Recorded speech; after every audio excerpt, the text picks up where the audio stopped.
Hello students, welcome to my channel Easy Science by Dr. Alka Mani. Students, today we will discuss exercise question answers of class 10th, chapter 3, metals and non-metals.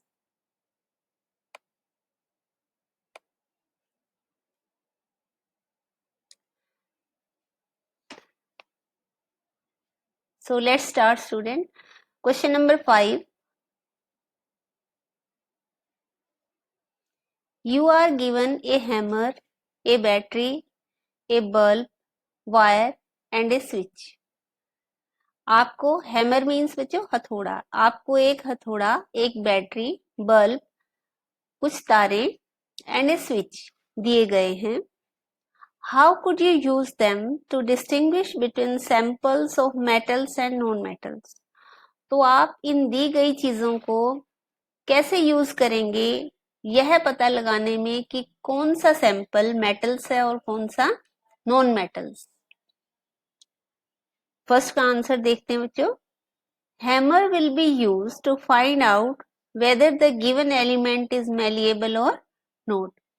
कि hammer से हम ये पता लगाएंगे कि कोई दिया गया जो सैंपल है वो मैलिएबल है और नॉट. मैलिएबल मीन्स जिसे हथौड़े से पीटकर पतली चादर में बदला जा सकता है. Which can be hammered into thin sheet.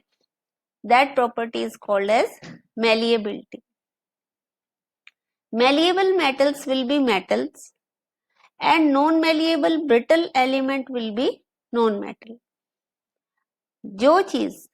जो सैंपल हमारा हथौड़े से पीटने से, हैमर यूज करने से थिन शीट में चेंज हो जाएगा वो मेटल होगा, because metals have property of malleability. And non malleable brittle means आसानी से टूट जाने वाला. तो नॉन मैलिएबल जो होगा, ब्रिटल होगा, वो एलिमेंट क्या है, नॉन मेटल है. A battery, bulb, wire, switch will be use to make an electric circuit. तो इन सबको जोड़कर हम एक इलेक्ट्रिक सर्किट बनाएंगे इन्वॉल्विंग डिफरेंट गिवन एलिमेंट्स. और वन बाय वन जो हमको दो सैंपल दिए गए हैं उन सैंपल को वन बाय वन हमने जोड़ना है. If the bulb glows on switch on, जैसे ही हम स्विच ऑन करें और बल्ब ग्लो करने लगे तो it means that the given element is a metal. कि दिया गया सब्सटेंस क्या है, मेटल है. तो हमें ये कैसे पता चला बच्चों, क्योंकि metals are good conductor of electricity.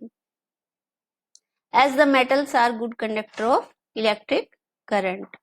On the other hand if the bulb does not glow, और यदि सैंपल लगाने से, सैंपल को अटैच करने से इस सर्किट के साथ बल्ब ग्लो नहीं करता, it means that the element is a non metal. तो हम ये समझेंगे कि जो दिया गया सैंपल है वो नॉन मेटल है, एक्सेप्ट ग्रेफाइट, ग्रेफाइट को छोड़कर.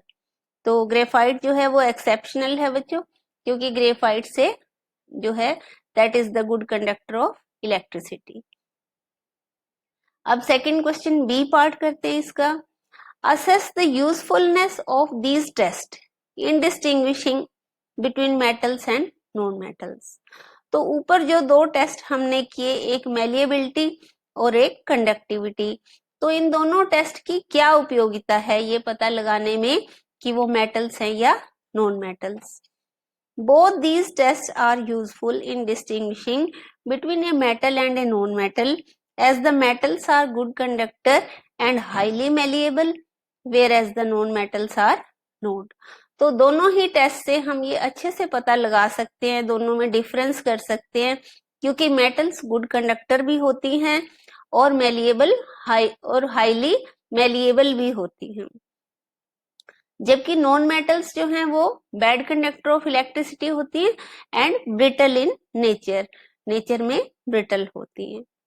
नेक्स्ट क्वेश्चन में जो बहुत इंपॉर्टेंट है एग्जामिनेशन पॉइंट ऑफ व्यू से, what are amphoteric oxides.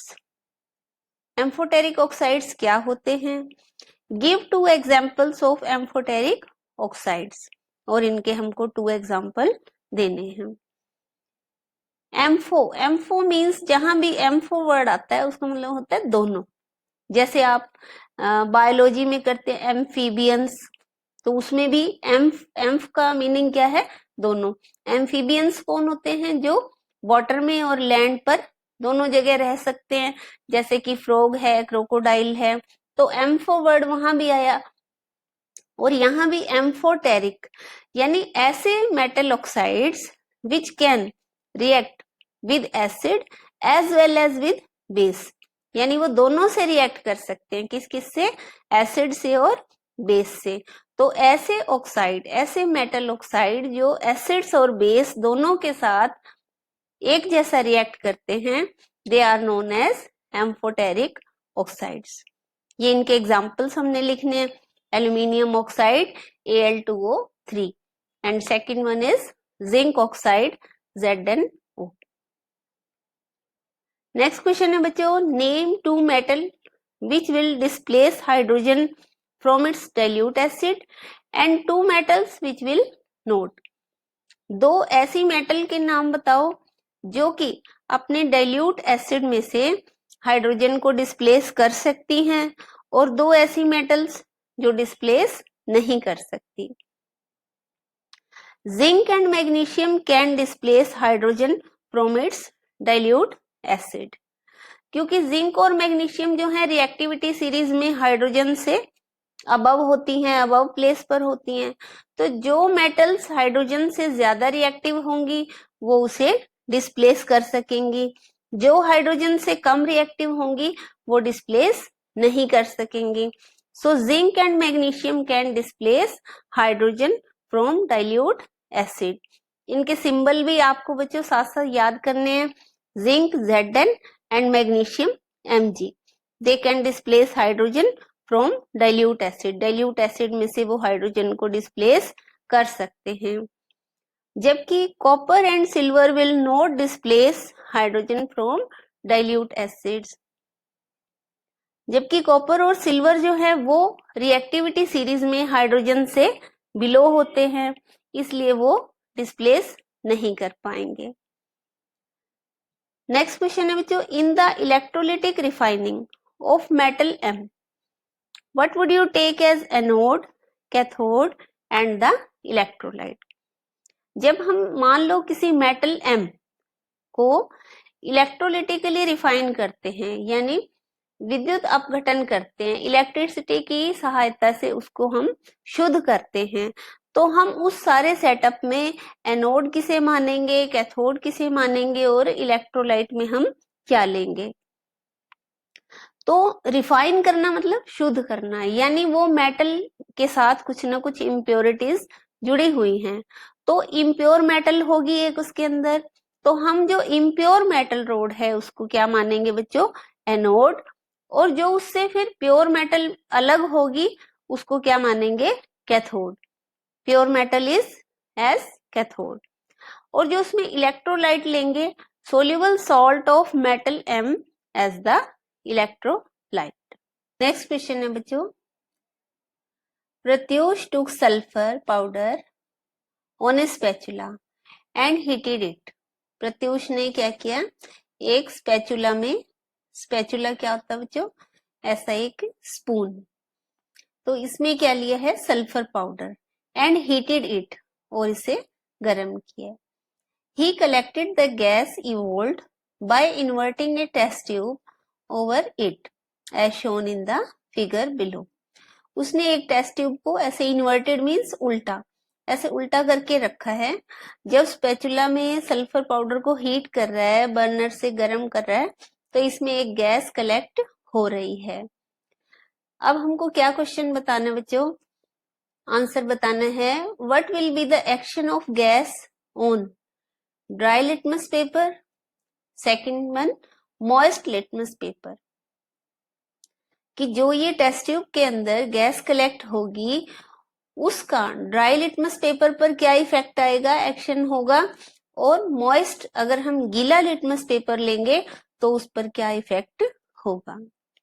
Answer है बच्चों, no change in the colour of dry litmus paper. तो इस गैस के होने से अगर हम इस टेस्ट ट्यूब में ड्राई लिटमस पेपर ले जाएंगे तो उस लिटमस पेपर का कलर चेंज नहीं होगा। सेकंड है मॉइस्ट लिटमस पेपर, तो moist litmus paper will turn red, तो जो ब्लू लिटमस पेपर होगा वो रेड हो जाएगा। नेक्स्ट बच्चों, right a balanced chemical equation for the reaction taking place, कि इसके लिए हमको जो ये रिएक्शन हुई इसके लिए हमको एक इक्वेशन लिखनी है। सबसे पहले क्या किया बच्चों, हमने सल्फर को हीट किया, ठीक है, हीट किया किसकी प्रेजेंस में, ऑक्सीजन की, तो S प्लस O2, सल्फर का सिंबल होता है बच्चों S, एंड ऑक्सीजन एयर का O2, तो क्या बना SO2, sulphur dioxide gas.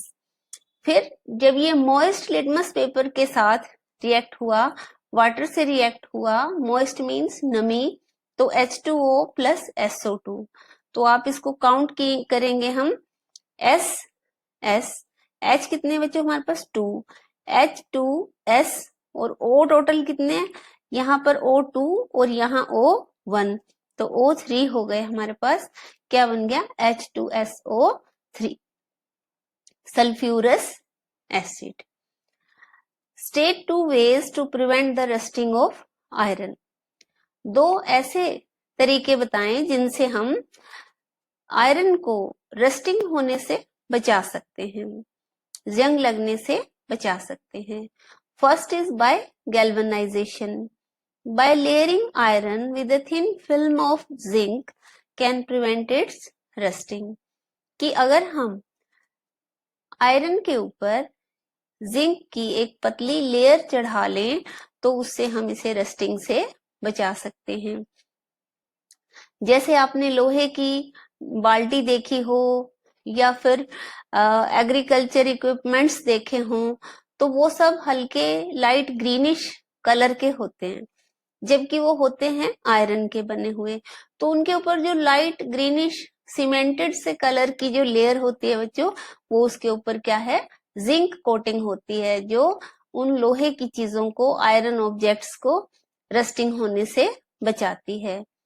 Next is by painting iron articles, तो लोहे की चीजों को हम पेंट करके भी रस्टिंग से बचा सकते हैं। नेक्स्ट बच्चों, what type of oxides are formed when non metals combine with oxygen, बहुत छोटे छोटे ऐसे क्वेश्चंस हैं जो 2 मार्क्स में आपको बोर्ड एग्जाम में पूछे जाते हैं, तो बहुत इंपॉर्टेंट हैं। What type of oxides are formed when non metals combine with oxygen, जब नॉन मेटल्स ऑक्सीजन के साथ कंबाइन करती हैं तो किस तरह के ऑक्साइड बनते हैं, एसिडिक या बेसिक। तो बच्चों आपको ये पता ही है कि जो नॉन मेटल्स हैं वो एसिडिक नेचर की होती हैं, तो ऑक्साइड भी कैसे बनते हैं, acidic. When non metals combine with oxygen they generally form acidic oxides, S plus O2 SO2 sulphur dioxide, C plus O2 CO2 carbon dioxide. Next question है जो बहुत इंपॉर्टेंट है, ये गिव रीजंस, कारण बताओ। First one is platinum, gold and silver are used to make jewellery, platinum, gold और silver को ज्यादातर ज्वेलरी बनाने के लिए, आभूषण बनाने के लिए क्यों प्रयोग में लाया जाता है, बिकॉज दे आर लस्ट्रस, क्योंकि ये मेटल्स हैं और मेटल्स का ये प्रॉपर्टी है बच्चों की वो लस्ट्रस होती हैं, चमकदार होती हैं, शाइनिंग होती हैं। एंड इनर्ट मेटल्स, और ये इनर्ट हैं, अक्रिय हैं, क्योंकि ये किसी से क्रिया नहीं करती, दे do not react with anything and do not corrode, इसलिए उनको जंग भी नहीं लगता, संक्षारित भी नहीं होती। And they are costly too, और वो महंगी भी होती हैं, तो इसलिए इन चीजों के, इन मेटल्स के ज्वेलरी बनाई जाती है। Next one is sodium, potassium and lithium are stored under oil, कारण बताएं, give reason why the sodium, potassium and lithium are stored under oil, कि इनको तेल में डिप करके क्यों रखा जाता है। Because they are highly reactive metals, क्योंकि ये जो मेटल्स हैं ये रिएक्टिविटी सीरीज में सबसे ऊपर आती हैं, इसलिए ये बहुत ज्यादा रिएक्टिव होती हैं and they can react with oxygen and water at room temperature. वो कक्ष ताप पर, कमरे के ताप पर, कमरे में जो नमी है, ऑक्सीजन है, मॉइस्चर है, उससे भी वो रिएक्ट कर जाती है, इतनी ज्यादा रिएक्टिव है, तो इसलिए इनको ऑयल में डिप करके रखा जाता है।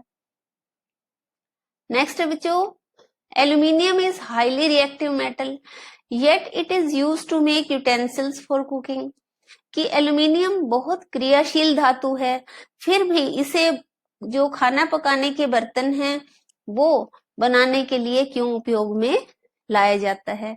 जैसे आपने देखे हैं sauce pan, frying pan and cooker, ये सब चीजें आप देखते हो ये एल्यूमिनियम की बनी होती हैं। Because it is covered with A protective covering of aluminium oxide, क्योंकि एक बार जब एल्यूमिनियम ऑक्सीजन के कांटेक्ट में आता है तो इसके ऊपर एक लेयर बन जाती है एल्यूमिनियम ऑक्साइड की, वो और फर्दर इसको कोरोजन होने से इसको बचाती है, तो इसीलिए विच प्रिवेंट इट्स कोरोजन, जो इसको और ज्यादा कोरोड होने से बचाती है, इसीलिए इस मेटल के यूटेंसिल्स बनाए जाते हैं। नेक्स्ट क्वेश्चन है बच्चों बहुत important, carbonate and sulphide ores are usually converted into oxides during the process of extraction. यानी जब मेटल का एक्सट्रैक्शन चल रहा होता है तो उसमें जो सल्फाइड और कार्बोनेट ओर्स होते हैं उनको पहले ऑक्साइड ओर में कन्वर्ट किया जाता है, उसके बाद मेटल को अलग किया जाता है। तो ऐसा क्यों? Because it is easy to reduce a metal oxide to metal as compared to their sulfide and carbonates during the process of extraction, क्योंकि किसी भी मेटल को उसके सल्फाइड या कार्बोनेट की तुलना में उसके ऑक्साइड ओर से अलग करना ज्यादा इजी होता है, आसान होता है, इसीलिए पहले सल्फाइड और कार्बोनेट ओर्स को ऑक्साइड ओर में चेंज किया जाता है, फिर ऑक्साइड ओर से मेटल को सेपरेट कर लिया जाता है। नेक्स्ट क्वेश्चन है बच्चों, you must have seen tarnished copper vessels being cleaned with lemon और tamarind juice. Explain why these sour substances are effective in cleaning the vessels.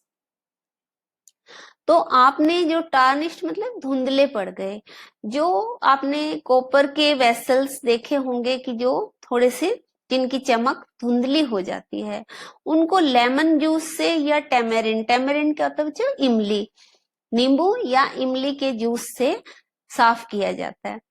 तो ये बताओ कि ये खट्टे पदार्थ इन बर्तनों को क्लीनिंग करने में कैसे इफेक्टिव हैं। Copper vessels generally get covered with a greenish patch of copper oxide. Copper पर जो एक ऑक्साइड की लेयर आती है बच्चों, वो किस कलर की होती है? ग्रीन कलर की, ये आपको याद रखना है। ड्यू टू एनवायरमेंट इफेक्ट, जो हमारे पर्यावरण का इफेक्ट है उस कारण से। लेमन और टेमरिन कंटेन सिट्रिक एसिड, नींबू में या फिर इमली में कौन सा एसिड पाया जाता है बच्चों? Citric acid. और and they are mild organic acids, ये कैसे? बहुत हल्के हैं, ये ऑर्गेनिक एसिड्स हैं, बहुत तेज नहीं है, स्ट्रॉन्ग नहीं है, माइल्ड हैं। And these acids react with oxides, ये ऑक्साइड के साथ रिएक्ट करते हैं, मेटल ऑक्साइड से, and other such substances and remove them, और उस जो लेयर बन गई है उस लेयर को हटा देते हैं, देयर बाय टार्निशिंग इट, और इस तरह से जो बर्तन है वो चमकना शुरू हो जाते हैं।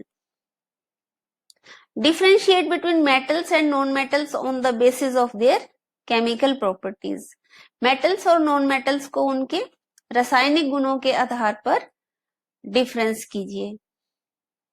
Difference between metals and non metals on the basis of their chemical properties, पहले मेटल्स की बताई है फिर नॉन मेटल्स की। Metals react with O2 to form basic oxides, जैसा मैंने अभी पहले भी बताया कि metals are basic in nature, तो वो ऑक्साइड भी बनाएंगी तो वो कैसा होगा? Basic oxides. जबकि नॉन मेटल्स जो हैं वो एसिडिक नेचर की होती हैं, इसलिए वो जब ऑक्सीजन से रिएक्ट करती हैं तो कैसे ऑक्साइड बनाती हैं? Acidic oxides. Metals displaces H2 gas, hydrogen gas from the acids. Metals जो हैं वो हाइड्रोजन गैस को डिस्प्लेस कर सकती हैं। Metals when react with chlorine form the electrovalent chlorides. तो जब मेटल्स क्लोरीन से रिएक्ट करती हैं तो वो कैसे ऑक्साइड बना देती हैं? क्लोराइड बना देती हैं बच्चों, इलेक्ट्रोवेलेंट क्लोराइड्स। नेक्स्ट पॉइंट है students, only reactive metals form electrovalent hydrides like sodium hydride. तो जो रिएक्टिव मेटल्स होती हैं वही इलेक्ट्रोवेलेंट हाइड्राइड्स बनाती हैं। Highly reactive metals act as reducing agent. बहुत ज्यादा जो रिएक्टिव मेटल्स होती हैं, जो रिएक्टिविटी सीरीज में सबसे ऊपर आती हैं, तो वो मेटल्स क्या करती हैं? रिड्यूसिंग एजेंट की तरह भी काम करती हैं। कौन कौन सी बच्चों? Aluminium, sodium, potassium and calcium. Now the chemical properties of non metals. First one is non metal react with O2 to form acidic oxide. As I told you that non-metals are acidic in nature, so when they react with O2, they form acidic oxides. Second is non-metal generally do not displace hydrogen from the acids. तो क्यों नहीं displace कर पाती बच्चों? मैंने आपको बताया कि रिएक्टिविटी सीरीज में जो मेटल्स हाइड्रोजन से बिलो हाइड्रोजन होती हैं तो they are less reactive than hydrogen, so they do not displace hydrogen from the acids. Third one is non metal carbon form covalent chlorides. तो ये कैसे क्लोराइड बनाते हैं? Covalent. Next one is non metal form covalent hydrides. जबकि metals जो हैं वो electrovalent hydrides बनाते हैं, ये कोवेलेंट हाइड्राइड्स बनाते हैं। Next one is non metals act as oxidising agent like chlorine, sulphur, bromine, oxygen etcetera. Next question is बच्चों, a man went door to door posing as a goldsmith. एक व्यक्ति घूम घूम कर गली में एक से दूसरे दरवाजे पर गया और ऐसा दर्शा रहा था जैसे कि वो सुनार है, गोल्डस्मिथ है। He promised to bring back the glitter of old and dull gold ornaments. वो यह भी प्रोमिस कर रहा था कि जो आपके ज्वेलरी है गोल्ड की, गोल्ड के आभूषण हैं जो डल हो गए हैं, जिनकी चमक खत्म हो गई है, तो वो उनकी चमक वापस ला सकता है। As unsuspecting lady gave a set of gold bangles. ठीक है, तो एक लेडी ने उनको अपने गोल्ड बैंगल्स का सेट दे दिया। Which he dipped into a particular solution. उन गोल्ड बैंगल्स को उन्होंने एक सॉल्यूशन में डिप किया। The bangles sparkled like new. और चूड़ियां जो थी, बैंगल्स जो थी, बिल्कुल नए के जैसे चमकने लगी। But their weight was reduce drastically. परंतु उनके वेट में बहुत ज्यादा कमी आ गई थी। The lady was upset. अब जो लेडी थी वो परेशान हो गई। But after a futile argument, कुछ बेतुके तर्क वितर्क करने के बाद, the man beat a hasty retreat. और मनुष्य जल्दी से चला गया। Can you play the detective to find out the nature of solution he had used. तो एक जासूस की भांति आप एक्ट करते हुए क्या बता सकते हो कि जिस सॉल्यूशन में उसने वो बैंगल्स डिप की थी, उस सॉल्यूशन की नेचर क्या थी, कि उसमें डिप करने के बाद जो गोल्ड बैंगल्स थे उनका वेट क्यों रिड्यूस हो गया। The solution used was aqua regia. तो ये जो सॉल्यूशन था बच्चों, इसका क्या नाम है? Aqua regia, which is a mixture of concentrated hydrochloric acid and nitric acid. तो बच्चों ये मिक्सचर होता है किन चीजों का? दो केमिकल्स का, concentrated hydrochloric acid HCl and nitric acid HNO3 in the ratio 3:1। 3:1 यानी 3 पार्ट क्या है? Hydrochloric acid and 1 part is nitric acid. Gold is dissolve in aqua regia, तो इस सॉल्यूशन की ये नेचर है कि इसमें गोल्ड डिजोल्व हो जाता है, घुल जाता है। So the weight of bangle was reduced, इसीलिए उन बैंगल्स का जो वेट था वो कम हो गया, क्योंकि उसमें डिप करने के बाद जो गोल्ड था वो कुछ अमाउंट में उस लिक्विड के अंदर डिजोल्व हो गया। Give the reason why copper is used to make hot water tanks but steel is not, एक कारण बताएं कि जो बड़े बड़े हॉट वाटर टैंक बनाए जाते हैं वो कॉपर के बनाए जाते हैं, ना कि स्टील के। It is an alloy of iron. Copper is a easy good conductor of heat than the sterile. Copper is cheaper than the steel, sorry ये स्टील है बच्चों। Copper is a easy good conductor of heat than steel, क्योंकि copper जो है वो steel के comparison में एक अच्छा चालक है ऊष्मा का।